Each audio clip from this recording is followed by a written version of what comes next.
Hi, best friends. Merry after Christmas. Hi, did anybody else get sick for Christmas? Anybody? Anyone at all? Oh man, you guys. If you got sick for Christmas, which I've heard on the internet a lot of people did, I am so sorry, especially if you've got what we got. Ooh, baby, I am so sorry to hear that. It is not fun, is it? Especially when you're a parent, you're just like, oh my God, just doing my best here to stay standing, and this kid is like on Christmas crack. But anyway, hi bestie. How are you doing? How was your Christmas? Please let me know in the comments below. Let me know how your Christmas was. I'll be responding to comments all day. I know that typically I am the worst at responding. I always read them. I read every single flipperoony doonian comment. I get anxious about giving you the proper response that you deserve. And so I just don't respond at all. Because I'm very like all or nothing. So I'm like, yeah, let's either send them a whole paragraph or let's send them nothing. But I read everything. Yeah, it was the weirdest year, weirdest Christmas. It's still not over. We were supposed to go to my parents' house today. We were supposed to go up north for Christmas today, but we were just too sick. So I got sick earlier than CJ. I got sick first.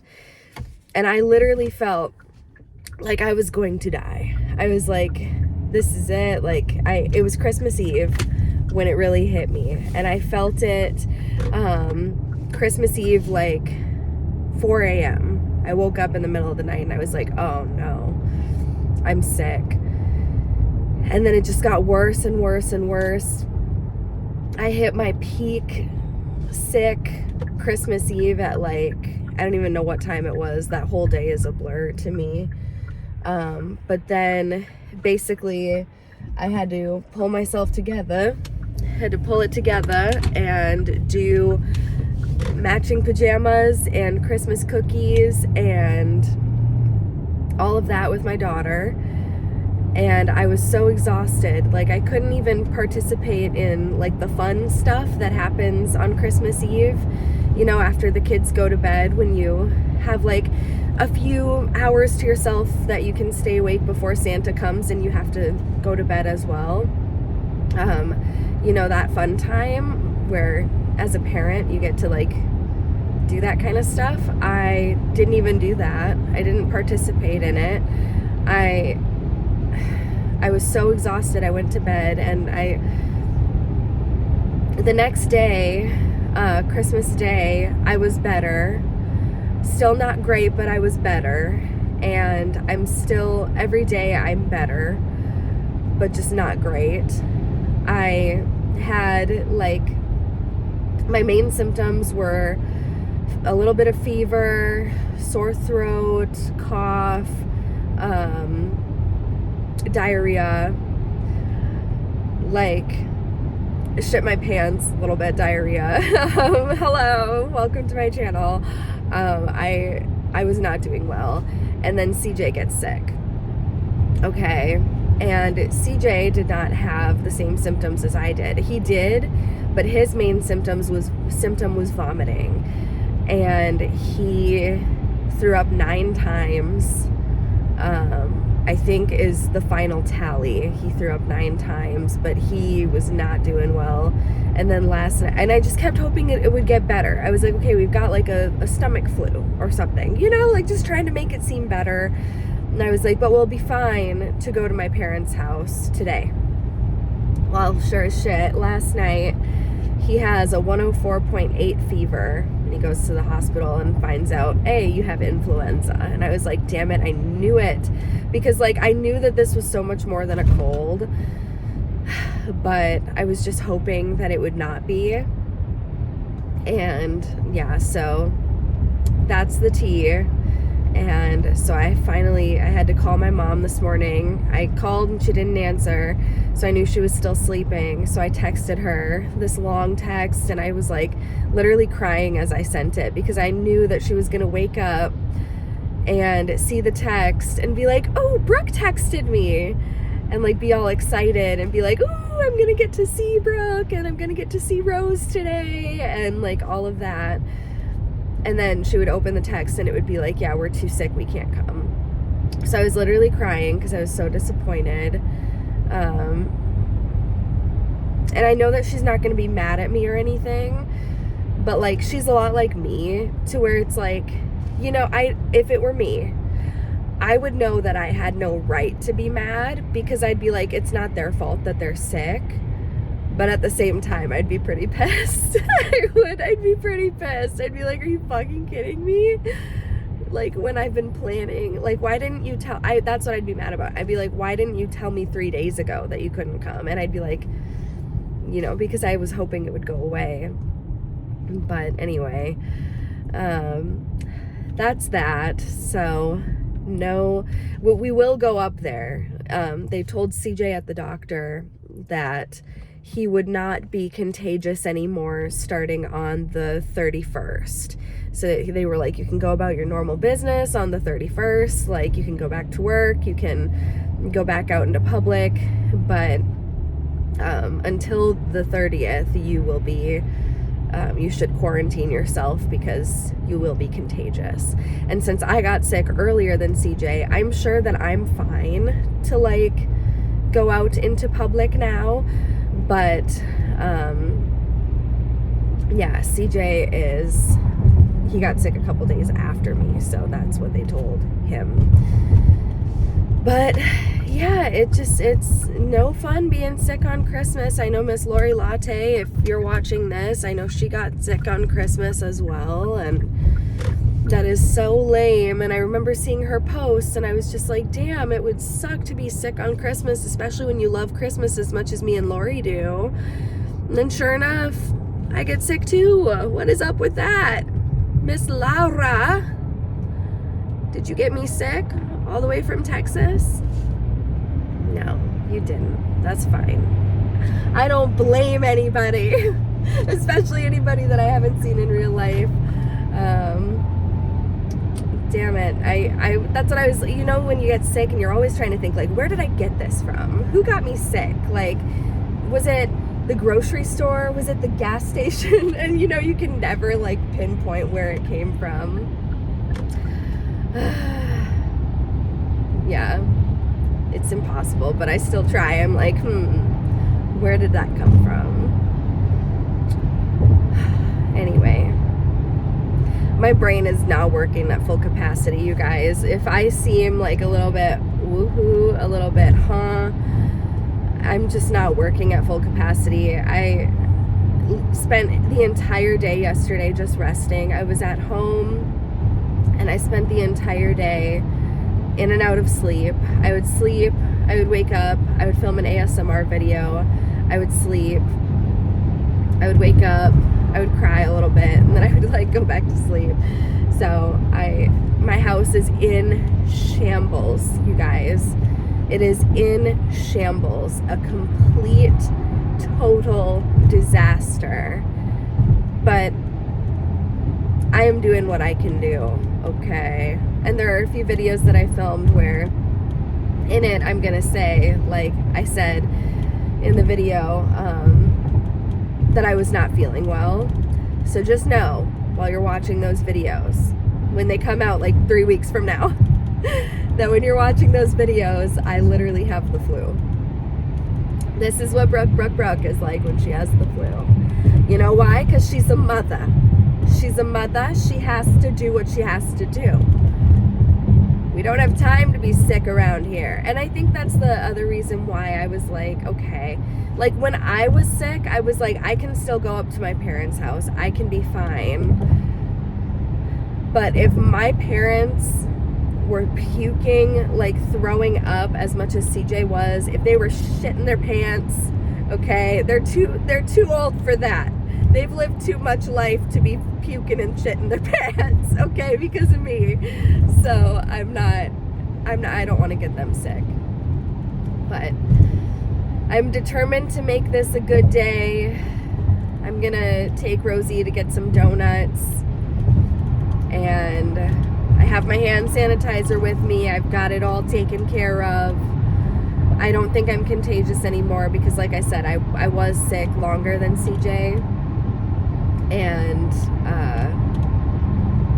yeah, so I'm not contagious anymore, but just feeling like ass. Just a little ass. But I am on my way to pick up Rosie now and try to make this a good day for her, because I know that yesterday she spent it with CJ, and he was just so sick, so I don't think she did very much yesterday. Just kind of watched cartoons and, you know, took care of her daddy. But CJ's gonna stay at his parents' house and kind of quarantine for the day, and then he's gonna come home tonight. But I did also yesterday, while I was at home, I edited tons of videos. I think like 10 or 11 videos. I edited and uploaded them. So that's good. But yeah, just doing my best to do my best. And if you guys are out there and doing the same thing, even if you're not sick and your house is in shambles and you're just like, oh my God, like everybody else on Instagram has their house cleaned and like their tree down and stuff, why does my house still look like Christmas just happened today? That's okay, bestie. Who cares? This is that time of year where nobody knows quite what's going on. We're all living in the twilight zone. We're in a fog. We're eating pie for breakfast. This is the lull time. And if your whole life is kind of stuck in limbo right now and you're like, I still haven't put any of the presents away, I haven't cleaned up any of the wrapping paper, the dishes are still in the sink, who cares? You're doing great. It's okay. Just do your best one step at a time. I also wanted to let you guys know, at the company Christmas party that I went to for CJ's company, our waitress there, I like totally fell in love with her. She was amazing. And I was like, hey, do you want to be my friend? And she was like, yes. And so she gave me her Instagram or her Facebook and her Snapchat. And I literally have been so busy, I didn't even get the chance to add her or anything until yesterday at like 9:30 at night. I finally sent her a friend request and she accepted it. And so I am going to reach out to her today and just be like, hey girl, like, and try to make a new friend. And I'm really excited because she was so nice. She was so fun. And yeah, here's where I fell in love, right? Because we all had one free drink ticket. And I looked at the menu of drinks and there were these like big share bowls that were like fish bowls that you could share with another person. They were like 24-ounce drinks. And I looked at that and I kind of laughed because I was like thinking to myself, oh, what if I just ordered that one drink, right? And she said, hey, don't forget about these fish bowls right here. And I was like, really? And because I was thinking the same thing. And she was just like, yeah, I mean, they said one drink. And I was like, can I do that? And she was like, you can do whatever the fuck you want. And I was like, bestie? Like, I was just like, oh my God. So yeah, I'm definitely going to reach out to her today. She's also a mom of a girl. And I'm just, yeah, I think that we could be really good friends. So, yeah. And I love that quote where it's like, that quotation where it's like, you still have not laughed your hardest laughs. You haven't met your best of friends. You haven't had your best memories. You haven't lived your best nights. Like all of those things, like basically saying the best is yet to come. And you might think like, oh, I've done all of the things that I could do. Like I've had as much fun as I could have. Like it's all downhill from here. But the best nights of your life and the best days of your life are still yet to come. And I just think that that's really cool that somewhere out there in the world, there are friends of mine that I I'm going to have that I haven't made yet. And that's like really cool because I have very few friends. The friends that I do have are like, you know, the friends. But no, I do have multiple friends, but like my best friend Rochelle, like she's been my best friend since I was 7. And it's so cool that we get to do life together and grow and experience life together in that way. But I like sometimes always like I just think to myself like, you know, she's the only friend that I'm ever gonna have like that. And so the idea that maybe someday somewhere out there I'm gonna have other friends that I can like add to our group and add to our girls' nights that will, you know, be like I just think that would be cool, you know. Like we had a girls' night, or it was kind of like a girls' weekend last year, or I guess it was this year, but you know, last year because it's almost the new year. And I hung out with a friend of Rochelle's who has been her friend as long, like we've been friends at the same amount of time, but I always viewed this other friend as like competition for me when I was a kid, because I was just like, well, that's her other friend, you know. I was just like, I want to be her best friend. And so it was always like we never really got as close as Rochelle wanted us to get, you know. And see, like hanging out with her for like really the first time in my life at that girls' night was just so nice. And I was like, oh my God, like I wish that I had been friends with you longer. And she lives far away, so we haven't seen each other since, but it's just, she's a really cool person, and I just never knew that. And so it's like things like that. I just want to open myself up to more opportunities like that as an adult, to like grow my circle, expand my circle, because I've done a lot of getting cut off and I've done a lot of cutting off in my life, and I just want nothing more than to expand my circle of friends and love and community, you know, because that's what life is about. It's about expanding your circle and keeping your close ones close and your best friends close, but also just having openness in your heart for more. So yeah, and I'm trying to do that. I'm trying to work on that. But it's hard, like meeting new friends as an adult, because it's not like you go to history class with them every single day and like sit down at the lunch table with them. Like and I don't have a job where I leave the house or talk to any other humans.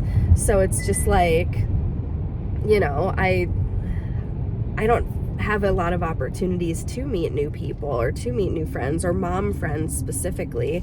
I'm having a Valentine's Day party at my house, and I've invited, you know, my few close friends, and I'm really excited for that too. Like I'm really excited because again, it's all about, and they're friends that aren't friends with each other, but they're friends with me. So I'm hoping that everybody shows up and has a good time, and that we can all just talk shit and laugh and drink wine and play games and eat heart-shaped snacks and stuff. That's my hope. So anyway, yeah, I also really miss my best friend. I really miss her. I have not seen her in what feels like a million years. It probably hasn't been that long, but it feels like forever as usual. But hopefully I'll see her soon. And anyway, I hope you're all doing well. I'm about to be there to pick up Rosie now in a little bit here. So I better get going, but I do love you guys very much. I appreciate you being here, and I will talk to you again very, very, very soon, I promise. Bye, guys.